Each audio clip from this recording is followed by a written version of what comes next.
A névnapi kalendáriumot a Merci-vel lapozzuk fel. Mikor ünnepre készülünk, hajlamos vagyok néha túlbonyolítani az ajándékozást. Pedig tudom, nem az számít neki, hogy mit kap, hanem hogy kitől. És úgy látom, akár egy aprósággal is örömet lehet neki okozni, ha tőlem kapja azt. Egy jó név a második legjobb örökség.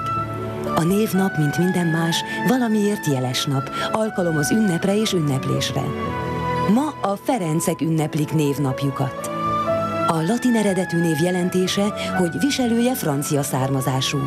A legenda szerint Assisi Szent Ferenc viselte először, kinek édesanyja francia volt. Nemesi név. Viselői saját erejükből magasra jutnak.